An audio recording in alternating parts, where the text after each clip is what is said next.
자, 오늘 하나님께서 우리에게 주신 말씀은 빌립보서 4장 8절에서 13절까지의 말씀입니다. 빌립보서 4장 8절에서 13절까지의 말씀을 우리 한 목소리로 같이 읽겠습니다.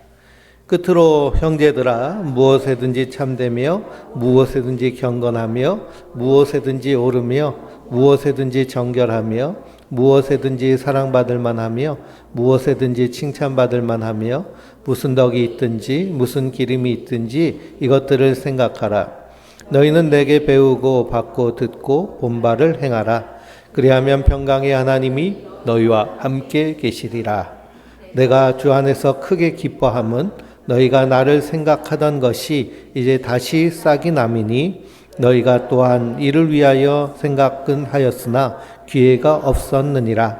내가 궁핍함으로 말하는 것이 아니니라. 어떠한 형태든지 나는 자족하기를 배웠노라. 나는 비천에 처할 줄도 알고 풍부에 처할 줄도 알아. 모든 일 곧 배부픔과 배고픔과 풍부와 궁휼에도 처할 줄 아는 일체의 비결을 배웠노라. 내게 능력 주신 자 안에서 내가 모든 것을 할 수 있느니라. 아멘. 할렐루야. 하나님께서 주시는 은혜와 평강이 우리 성도님들 위해 늘 충만하시기를 주님의 이름으로 축원드립니다. 빌립보서 14번째 말씀이고요. 다음 주면은 빌립보서가 다 마칩니다. 오늘 14번째 말씀, 회복 탄력성이라는 제목으로 함께 말씀을 나누도록 하겠습니다. 내게 능력 주시는 자 안에서 내가 모든 것을 할 수 있느니라. 이 사도 바울의 고백이 회복 탄력성에 대한 말씀이에요. 2000년 전에 사도 바울이 가장 하나님의 창조에 섭리에 맞는 예수님을 닮아가는 삶을 누리며 살았을 뿐만 아니라 어떤 상황과 환경 가운데서도 흔들리지 않는 엄청난 이 회복 탄력성을 누리며 살았는데요. 그것에 대해서 함께 나누며 그 삶을 우리가 함께 살아내기를 원합니다. 우리 빌립보서는 기뻐하라는 기쁨의 서신입니다. 기쁨과 감사. 우리 성도님들은 한 주간 동안 기뻐하며 사셨나요? 사도 바울이 지난주 말씀에도 주 안에서 항상 기뻐하라. 내가 다시 말하노니 기뻐하라 라고 하셨습니다. 근데 항상 기뻐해야지 아멘하고 기쁨을 선택하고 기뻐하며 살기로 작정하면 어떤 일이 꼭 일어날까요? 기쁨을 뺏으려고 하는 영적 전쟁이 본격적으로 시작됩니다. 참 희한하고 신기해요. 근데 구약 성경을 읽어보면 꼭 그렇게 원수 사단 마귀는 성도를 무너뜨리려고 넘어뜨리려고 합니다. 그러니 사무엘 선지자 때 이스라엘 백성들이 미스바에 모여서 하나님께 헌신하기로 서원했더니 그것을 알고선 누가 쳐들어와요? 블레셋이 쳐들어와서 싸움을 겁니다. 우리가 믿음으로 살기로 결단하고 작정하면 반드시 영적 전쟁이 있습니다. 그럼 그 영적 전쟁에 대해서 우리는 어떻게 해야 될까요? 깨달아야 돼요. 알아차려야 돼요. 아, 지금 영적 전쟁이 시작되었구나. 그럼 이 영적 전쟁에서는 어떻게 해야 될까요? 예수님께로 바짝 붙어 있어야 돼요. 예수님께로 바짝 붙어 있는. 그래서 우리가 기쁨과 감사를 충만히 우리 안에서 드러내며 누리며 살기 위해서는 은혜와 평강 안에 거해야 될 줄 믿습니다. 지난주 말씀에도 아무것도 염려하지 말고 오직 모든 일에 기도와 간구로 너희 구할 것을 감사함으로 하나님께 아뢰라. 그리하면 모든 지각에 뛰어난 하나님의 평강이 그리스도 예수 안에서 너희 마음과 생각을 지키시리라. 그러니 어떤 상황과 환경 가운데서도 우리의 마음과 생각이 하나님의 평강 가운데, 하나님의 은혜 가운데 거하게 될 뿐만 아니라 닥쳐오는 시련과 어려움을 넉넉히 이기며 지혜롭게 승리할 수 있는 힘을 우리에게 주시는 줄 믿습니다. 이걸 가르쳐서 이 뇌과학자들은 회복 탄력성이라고 얘기해요. 지난주에 우리 텔레미어 2과를 같이 공부하면서 스트레스 탄력성이라는 얘기를 여러 번 그 책에서 발견했는데요. 우리는 탄력성이 있어야 됩니다.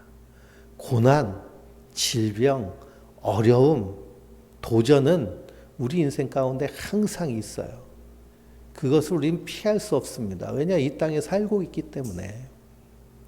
세상은 깨져 있고 이 깨진 세상 가운데 수많은 이러한 스트레스적인 상황들이 우리에게 옵니다. 그 스트레스를 피할 수는 없어요. 그렇지만 그걸 받더라도 내가 얼마나 빠르게 회복하고 탄력 있게 그것을 이겨내느냐가 핵심적인 것인데, 은혜와 평강 가운데 있는 성도는 그 탁월한 능력을 하나님으로부터 그리스도로부터 받아 누리는 자들인 줄 믿습니다. 그러니 은혜와 평강이 충만하면 우리 안에서 기쁨과 감사가 드러나고, 기쁨과 감사는 우리 존재로서 만족하게 되는 거예요. 존재로서 그냥 있는 그대로 기쁨과 감사. 그게 가능하기 위해서는 하루를 어디서부터 시작해야 될까요? 기도의 골방에서 은밀한 중에 거하시는 내 아버지께 구하라고 하셨습니다. 그러니 너희는 기도할 때 골방에 들어가서 어떻게 하고요? 문을 닫고 은밀한 중에 거하시는 내 하나님께 구하.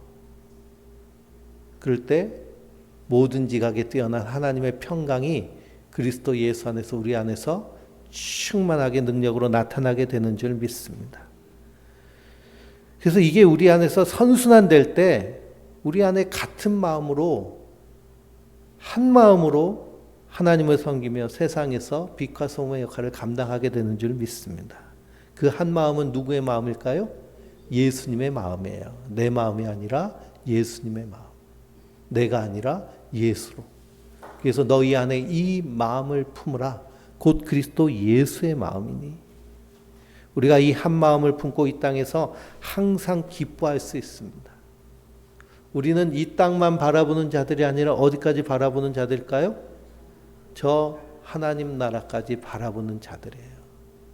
이 시선을 멀리 둬야 됩니다. 이 눈앞의 것만 보면요, 우리 시력이 약해져요. 그래서 근시가 생기고 원시가 생기고 노안이 오고. 근데 저 몽골 사람들은요, 시력이 보통 5.0 정도 된다 그럽니다. 어떤 사람은 20.0도 있대요. 20.0이면 10km 밖에 있는 물체까지도 이렇게 볼 수 있는, 뭐 독수리도 아니고.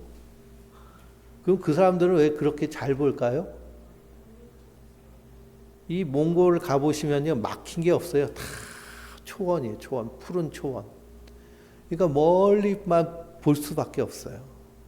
그러니 시력이 좋아지는 거죠.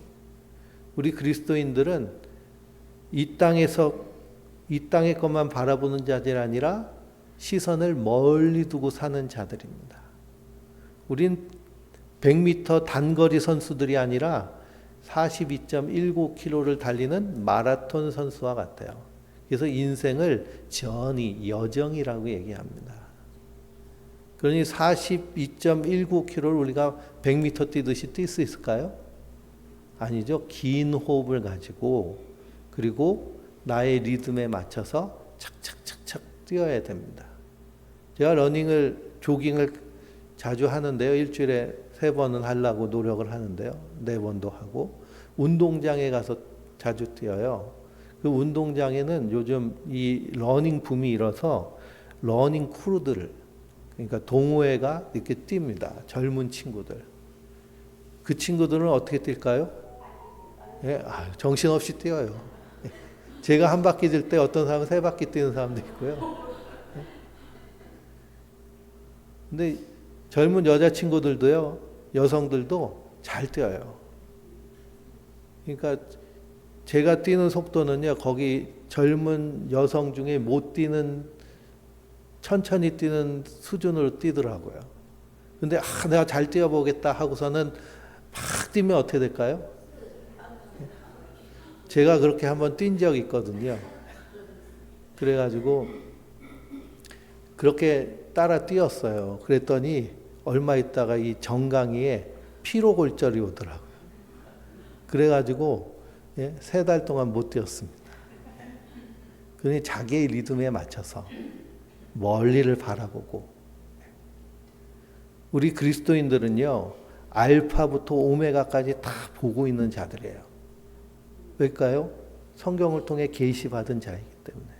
하나님 우리에게 계시로 주셨잖아요. 하나님 어떻게 천지를 시작하셨는지, 어떻게 마치실 것인지, 어떻게 마치시는 그날 백보자의 심판이 있을 때 우리 이름은 어디에 기록되어 있어요? 생명책에 기록되어 있어요. 내 이름이 생명책에 기록되어 있어요. 그러면 우리가 이 땅에서 아웅다웅하고 살 필요가 사실은 없죠. 생명책에 기록되어 있는데. 그러니 사도 바울은 너희 관용을 사람들에게 알려라. 얼마나 너그럽고 얼마나 마음이 넓고 아웅다웅하지 않고 안절부절하지 않고 저 멀리 보는 하나님 나라를 보며 사는 자들이 우리 성도들인 줄 믿습니다. 그러니 그 생명책에 기록된 그것을 믿으며 살 때 우리 안에서 무엇이 충만할 수 있을까요? 기쁨이 충만할 수 있어요. 우리 시선은 자꾸만 어디를 바라봐야 될까요? 예수를 바라봐야 돼요. 십자가를 바라봐야 되고요. 거기서 나의 존재성, 나의 가치감이 나와야 됩니다. 세상에서 나의 존재성, 세상에서 나의 가치관, 세상이 말하는 나의 자꾸만 귀 기울이지 말고 예수님 나에게 뭐라고 말씀하시는가? 하나님 나에게 어떻게 말씀하시는가? 거기서 나의 존재성, 나의 가치감이 날마다 새롭게 나와야 될 줄 믿습니다. 근데 사도 바울은 쓴뿌리가 자꾸 올라온다고 그래요. 쓴뿌리. 그래서 이것이 자꾸만 나를 얽어매려고 할 때 사도 바울은 어떻게 하느냐? 나는 죽고 예수로 산다고 그럽니다. 그 죽는 것을 어떻게 해요? 나는 날마다 죽노라라는 거예요. 날마다 죽어야 돼요. 날마다. 그래서 매일매일 새로운 삶. 오늘의 삶이 예수님이 부활하신 부활의 아침과 같은 삶. 이것을 평생 훈련하며 사는 삶이 우리의 인생인 줄 믿습니다. 오늘 8절의 끝으로라고 말씀하십니다. 빌립보서가 마무리되는 말씀이기도 한데요. 서신서를 읽어보면 끝으로라는 말씀도 있고 그러나 그러므로라는 말씀이 나오죠. 그러면 끝으로 하면은 어디를 먼저 생각해야 될까요? 그 앞에 있는 말씀을 생각해야 돼요. 그 앞에 있는 말씀이 뭘까요?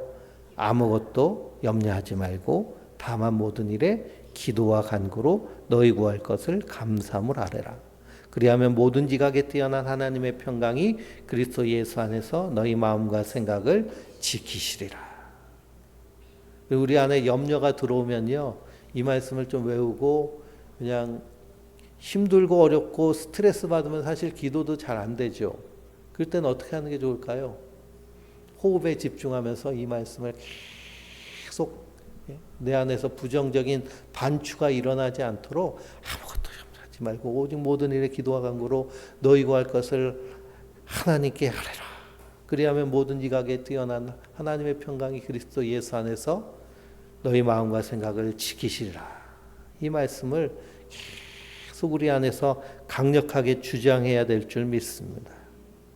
여기서의 기도와 간구는 예수님이 가르쳐 주신 기도죠. 기도의 골방에 들어가서 문을 닫아놓고 우리가 문을 닫는 연습을 참 많이 해야 됩니다. 그래서 지난주에 텔루미어스 두 번째는 스트레스에 대한 내용이었잖아요. 우리가 스트레스 상황이 되면 탄력성이 없으면 우리 안에서 자꾸만 어떤 작업을 많이 하냐면 부정적인 반추를 계속해요. 부정적인 생각을 꼬리에 꼬리를 물고 계속 하다 보면 어떻게 될까요?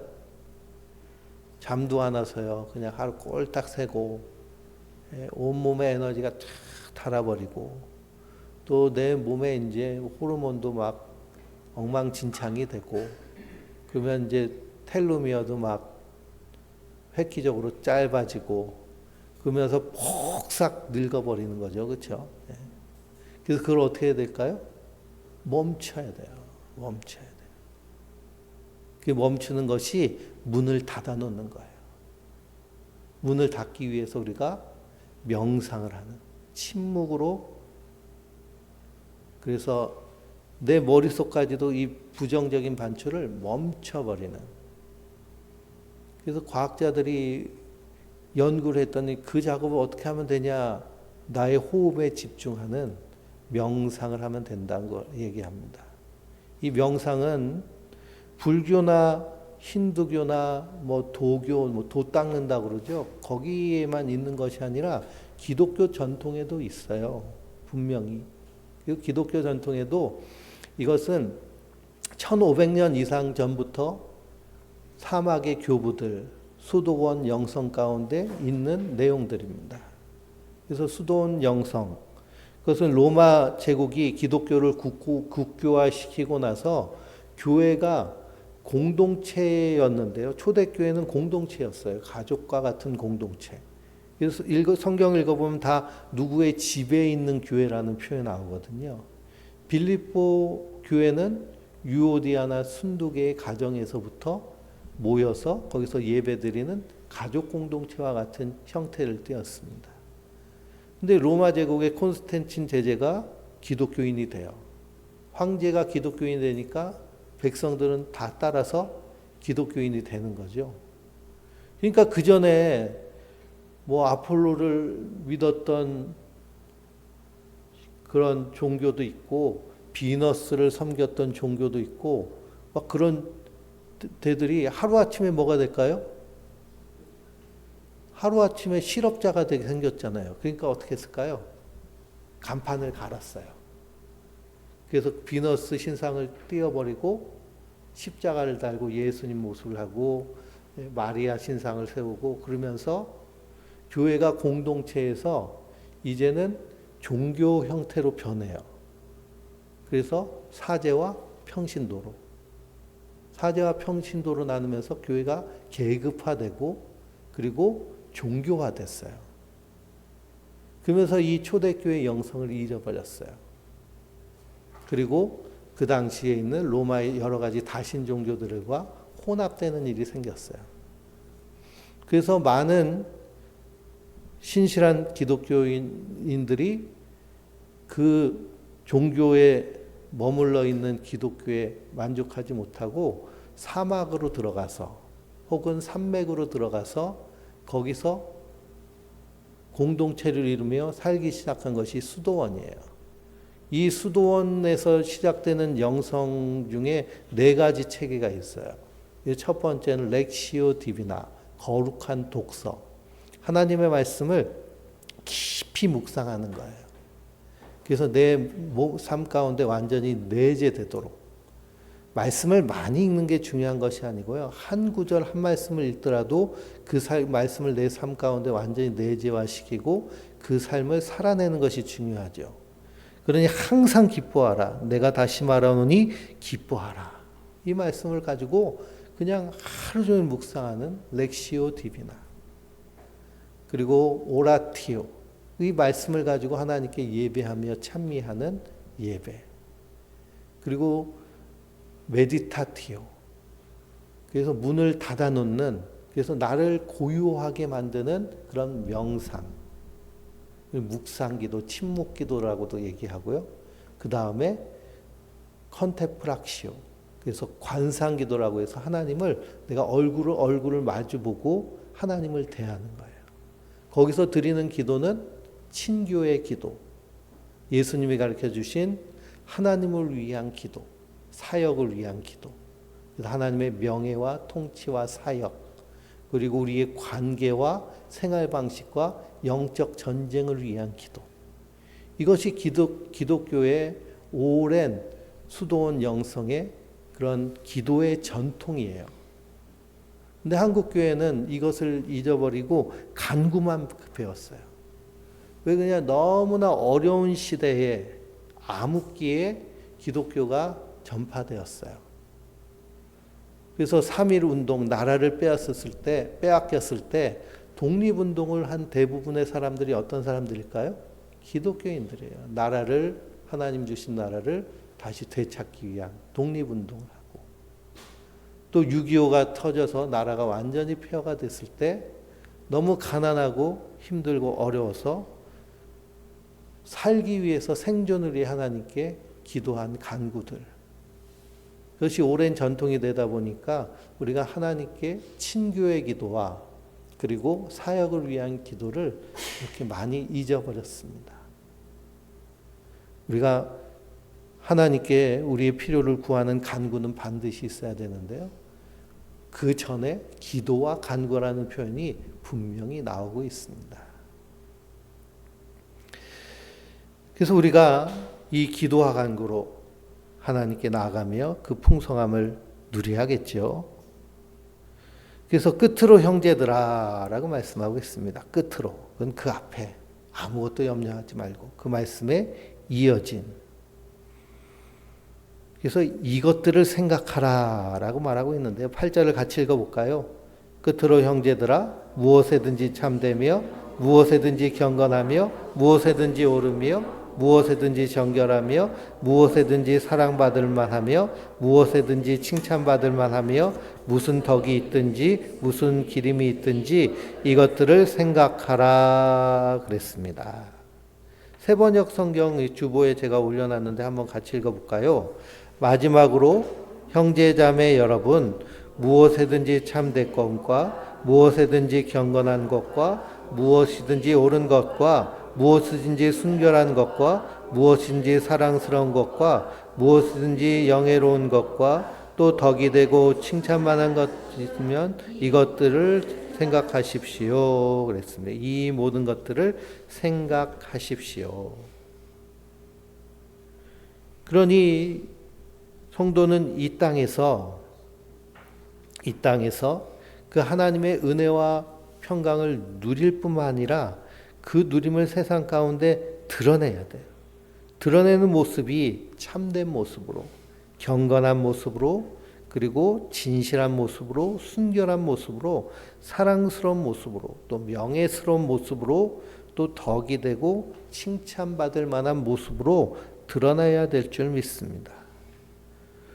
사도 바울은 고린도후서 6장 3절에서 7절에 이렇게 말씀하고 있어요. 우리가 이 직분이 비방받지 않게 하려고 무엇에든지 아무에게도 꺼리끼지 않고 라는 말씀을 합니다.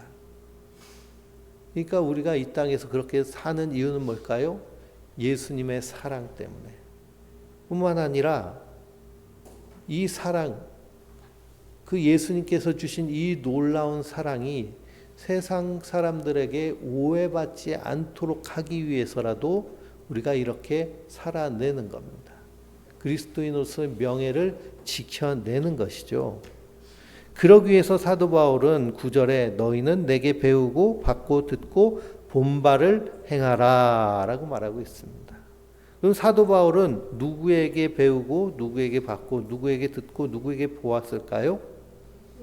사도 바울은 그리스도에게서 또 예수님의 사도들에게서 예수님에게서 배운 겁니다. 그러니 우리는 그리스도에게 배우고 받고 본 바를 행하는 자들이에요. 왜냐? 우리는 예수님의 제자이기 때문에, 예수님을 섬기는 자이기 때문에, 또 예수님 우리 주로 모시고 계시는 예수님 우리의 주님이세요. 주인이세요. 그럼 주인이 이렇게 살라 그러면 사는 것이 우리의 의무이기도 하고 우리의 권리이기도 합니다. 그래서 모든 일에 이것들을 생각하라. 이 모든 것을 여러분은 생각하십시오 라고 할 때 항상 머릿속에 누구가 생각나야 될까요? 예수님이 생각나요. 그리스도가 생각나야 돼요. 그리스도가. 근데 이게 잘 될까요? 잘 안 될까요? 예배당에서는 참 잘 돼요. 교회에서는 참 잘 돼요. 근데 운전할 때도 잘 안 되고요. 집에서 살림할 때도 잘 안 되고, 회사에서 일할 때도 잘 안 되고, 또 열받을 때도 잘 안 되고, 호르몬이 조금만 바뀌어도 잘 안 되고. 우리 갱년기를 사시는 우리 성도님들 다 호르몬이 이제는 생소한 호르몬이 나오잖아요. 그렇죠? 남성들은 50대가 되면 여성 호르몬이 나오고 또 여성들은 남성 호르몬이 나오고 평생 겪어보지 못한 이 격동기. 이 갱년기는 언제 끝날까요? 죽어야 끝나요. 왜냐하면 계속 생소한 호르몬이 나오기 때문에.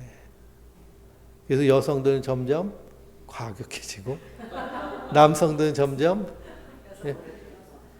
쪼잔해지고 속 좁아지고. 호르몬의 영향도 우리가 참 많이 받고요.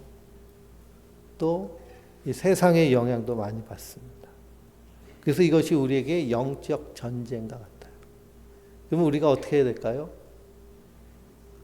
이 군인들이 훈련을 받잖아요. 왜 그렇게 훈련을 할까요? 전쟁 날 것도 아닌데 그 훈련에 대비하기 위해서. 근데 그렇게 훈련 받으면 그때 잘 작동할 수 있습니다. 저희 딸도 이제 군대 간다고 3개월 동안 훈련을 받는데요. 그렇게 훈련을 받아야 만들어지는 거죠. 우리가 하나님의 제자, 예수님의 제자로 산다는 것 그만큼 훈련받아야 될 줄 믿습니다. 그래서 무엇에든지 참되고 무엇에든지 경건하고 오르며 순결하고 사랑스러운 명예로운 덕이 되고 칭찬받을 만한 모습들이 우리 안에서 풍성하게 드러나야 될 줄 믿습니다.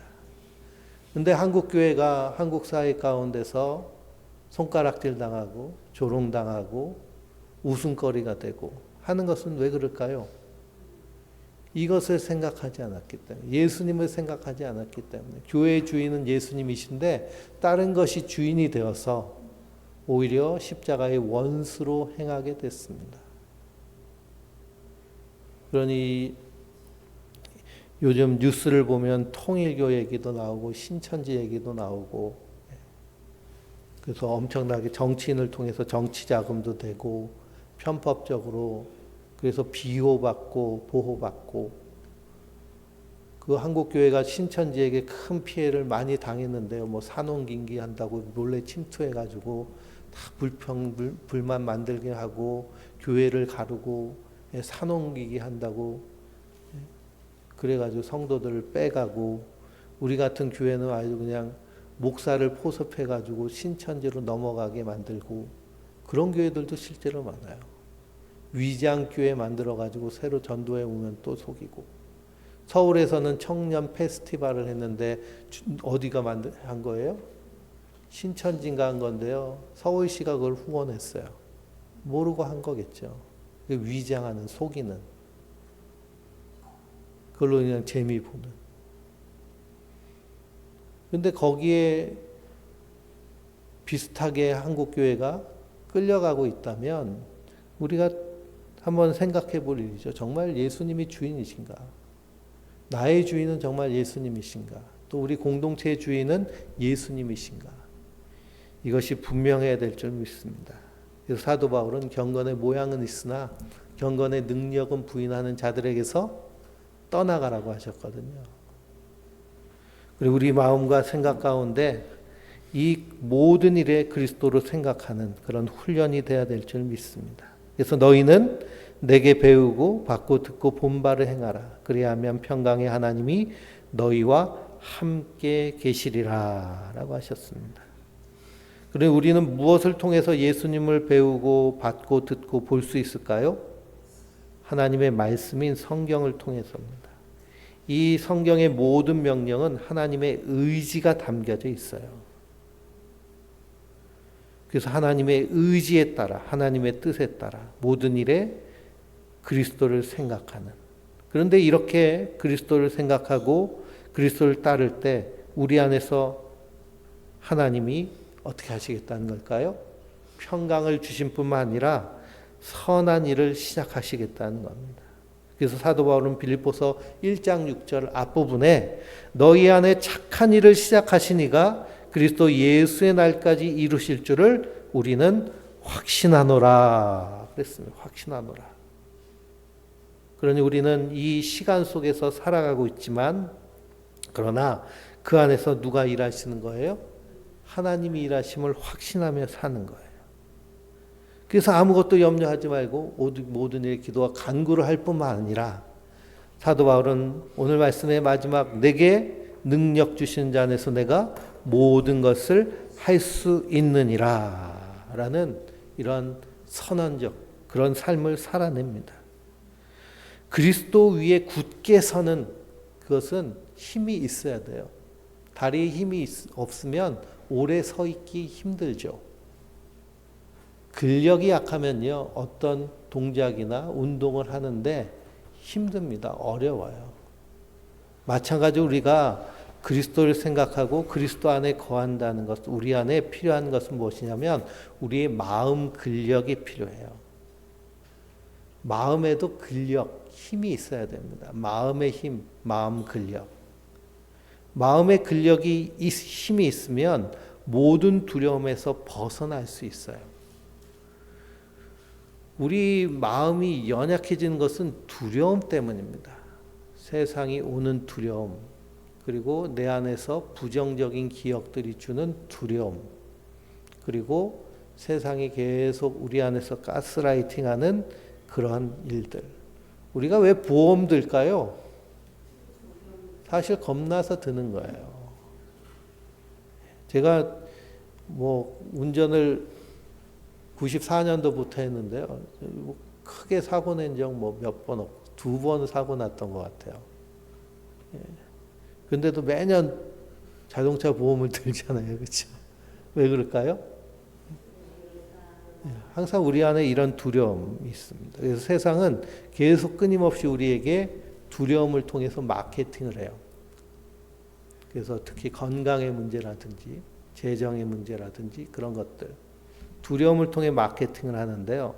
마음 근력이 강하면 그러면 이 두려움에 끌려다니지 않게 됩니다. 이 마음 근력이 약하면요. 몸도 마음도 모든 병은 두려움으로부터 시작됩니다.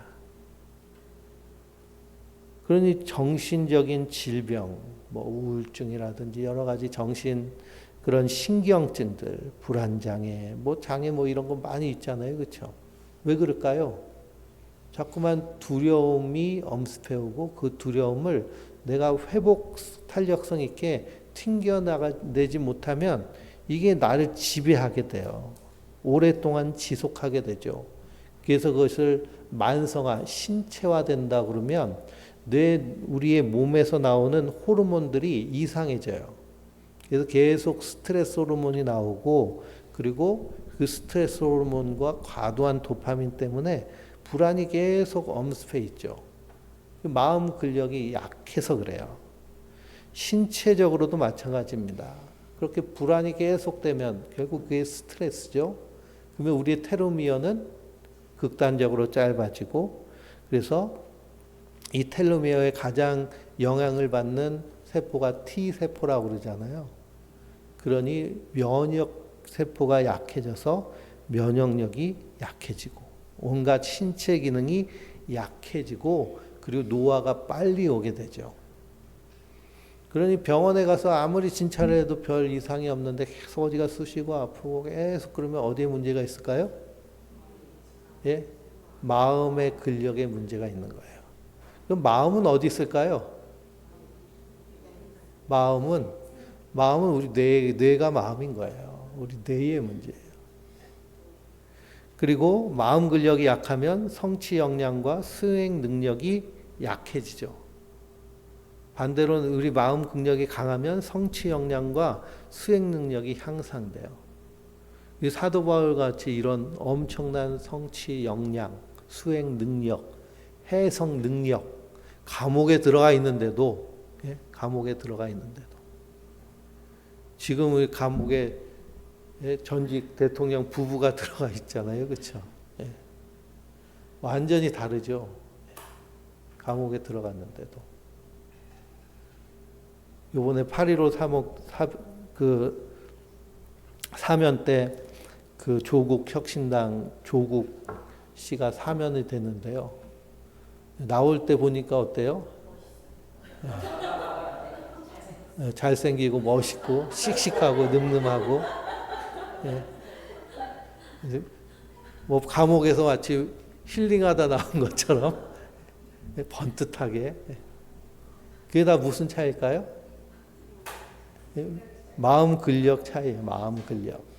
마음 근력. 그만큼 마음 근력이 강하다.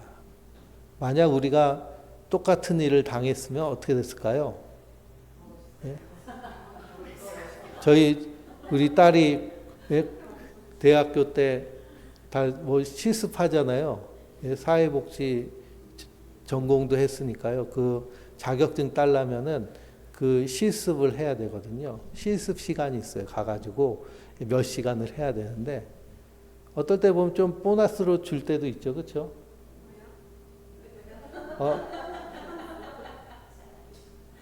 요즘은 없나 봐요. 조국 사태 이후에.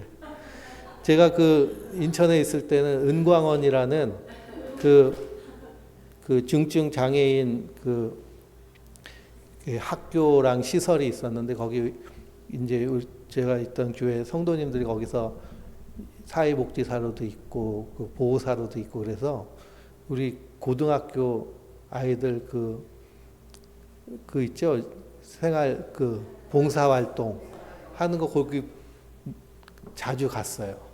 그러면 권사님들이 1시간만 해도 막 3시간, 4시간 하는 것처럼 써졌거든요. 그러면 어떻게 될까요, 나중에? 그것 때문에 감옥 가는 거죠, 그렇죠? 그것 때문에 2년 감옥 가고 4년 감옥 가고 또 자녀들은, 예, 고등학교 뭐 졸업도 취소되고 대학교 입학도 취소되고, 예. 그러면 우리는 어떨까요? 우리가 그런 일을 당하면 어떨까요? 예. 그 마음의 근력이 그렇게 중요한 거겠죠. 사도 바울은 감옥에 있으면서도 거기서 사명이 흔들리지 않았어요. 거기서도 복음을 전할, 그리고 성도들과 교제할 수 있는 방법을 찾았어요. 그래서 바울의 서신서가 쓰여진 것이고요. 그리고 거기서 복음이 증거되어서 로마 제국 안에 조용히 하나님 나라가 전파되기 시작합니다. 그래서 이 마음 근력은 모든 두려움에서 완전히 벗어나는 거예요. 모든 질병은 이 두려움이라는 스트레스에서부터 시작되는데요. 그래서 이 회복 탄력성은 반드시 성공하겠다는 불굴의 의지나 집착이 아니에요. 내게 능력 주신 자에서 내가 모든 것을 할 수 있다라면서, 그래 우리 교회를 건축할 수 있어. 그래서는 은행에서 빚 잔뜩 져다가 그냥, 그렇게 빚질려면 어떻게 해야 돼요? 우리 성도님들 보증 다 서셔야 되거든요. 예, 그러면은 한 5억씩 보증 쓰시면 되겠네요. 그렇죠? 예, 다. 그래서 교인들 막 성도들 빚쟁이 만들고 뭐 그러라는 얘기가 아니고요. 예, 어떤 상황 가운데서도 은혜와 평강 가운데 거해서 기쁨과 감사로 내가 해야 될 사명을 감당할 수 있는 것을 의미합니다. 그러니 실패를 두려워하지 않는 마음이 회복 탄력성이에요.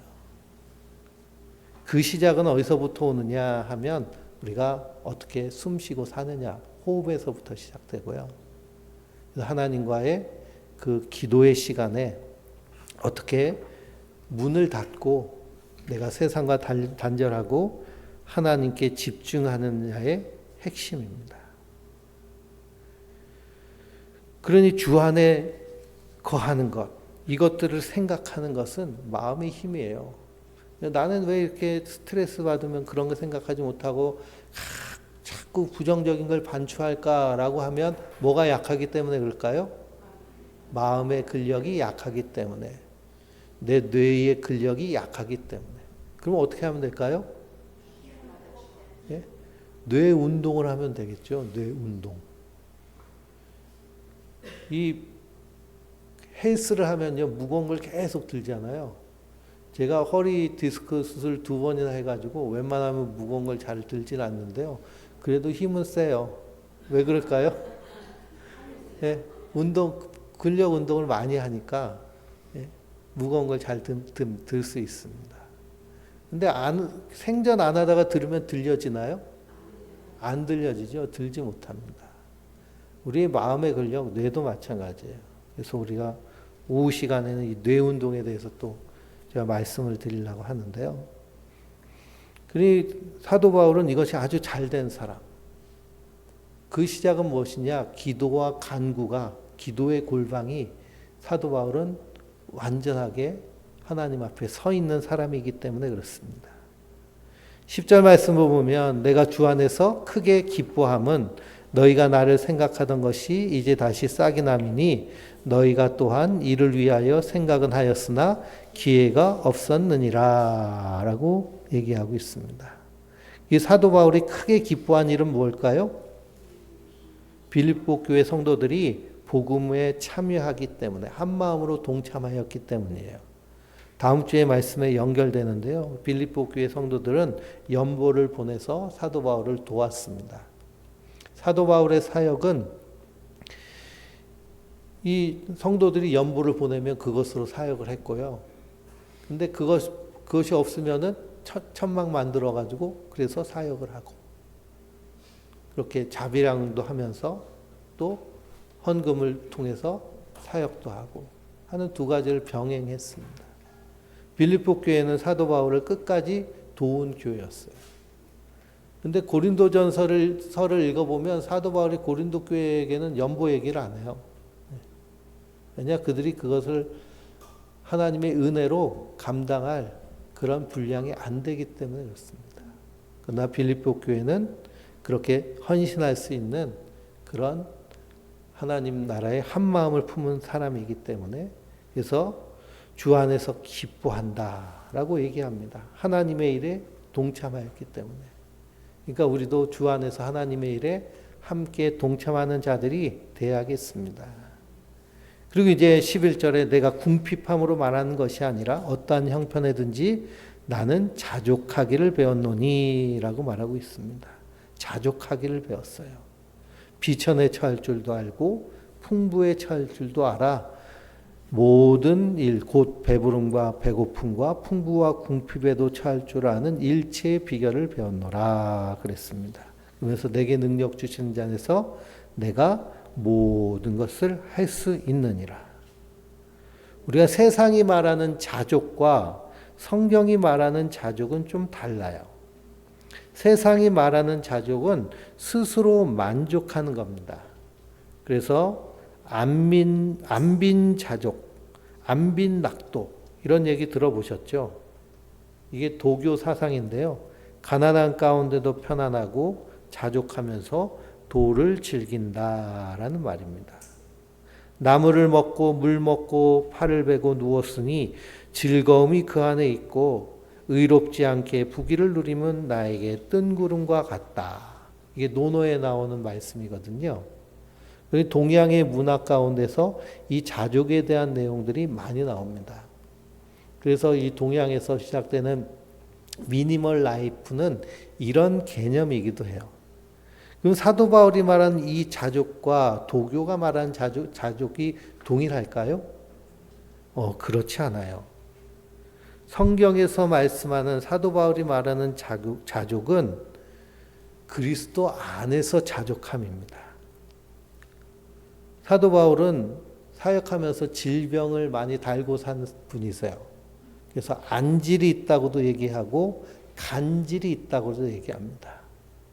요즘은 안질, 눈에 이제 질병이 있으면 막 치료받고 안약 넣고 막 그래가지고 깨끗하게 잘 유지를 하는데 고대 사회에 안질이 있으면 어떻게 할까요? 기껏해야 소금물 넣고 혹은 올리브유를 바르고 닦고 그 수준입니다. 그리고 눈이 이렇게 깔끔하지 않겠죠. 간질이 있으면은 가끔가다 뒤로 넘어지죠. 설교하다가도 넘어지고 쓰러지고 그러면 또 거품도 물기도 하고 이런 질병. 그래서 고린도후서 12장을 보면 이 질병을 놓고 하나님께 기도했어요. 하나님 왜 딴 사람 아픈 사람 기도할 땐 낫는데 왜 나는 안 낫나요? 하고 정말 목숨을 걸고 기도했는데 거기서 답을 얻었어요.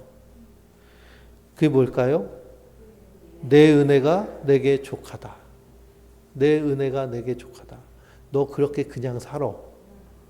너 그렇게. 그랬더니 사도 바울이 어떻게 해석했느냐. 여러 계시를 받은 것이 지극히 크므로 너무 자만하지 않게 하시려고 내게 육체의 가시 곧 사탄의 사자를 주셨으니 이는 나를 쳐서 너무 자만하지 않게 하려 하심이라. 이것을 내가 떠나게 하기 위하여 내가 3번 주께 간구하였더니 나에게 이르시기를 내 은혜가 내게 족하다.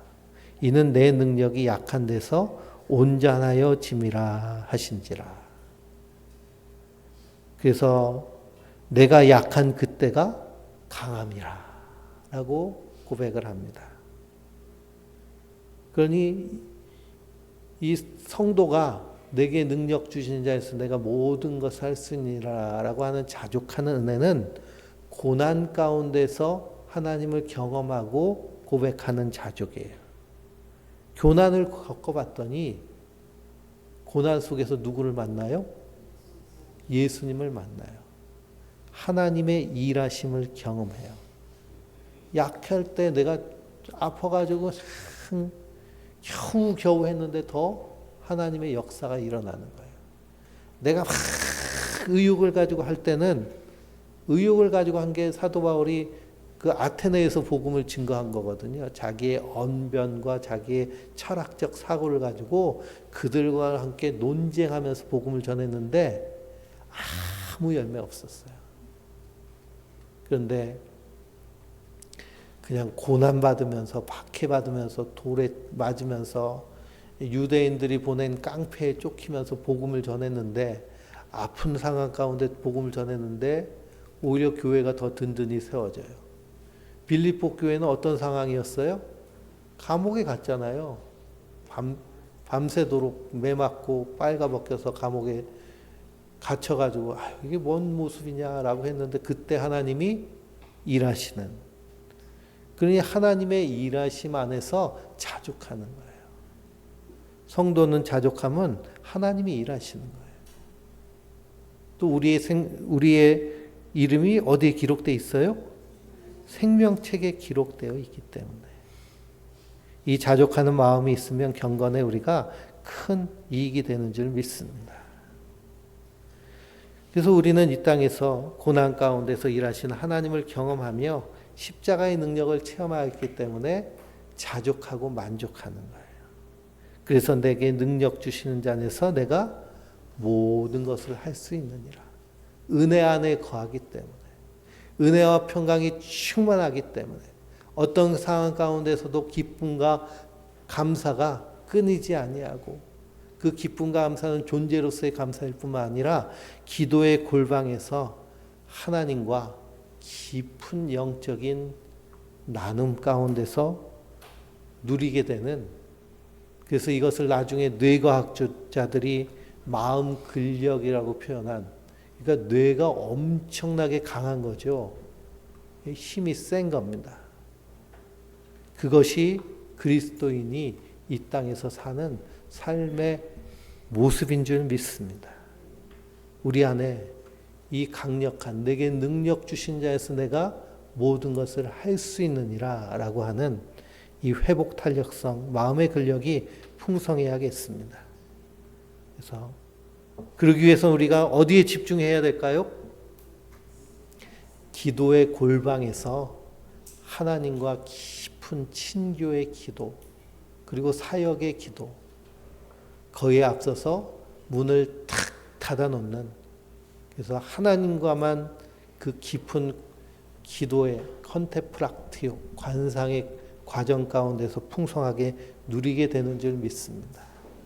우리 안에 수많은 두려움이 있지만 그것을 넉넉히 우리는 이길 수 있습니다. 그래서 우리 결단의 찬송 어린 양들아 두려워 말아라 찬양하면서 오늘 말씀을 기억하면서 함께 기도하겠습니다.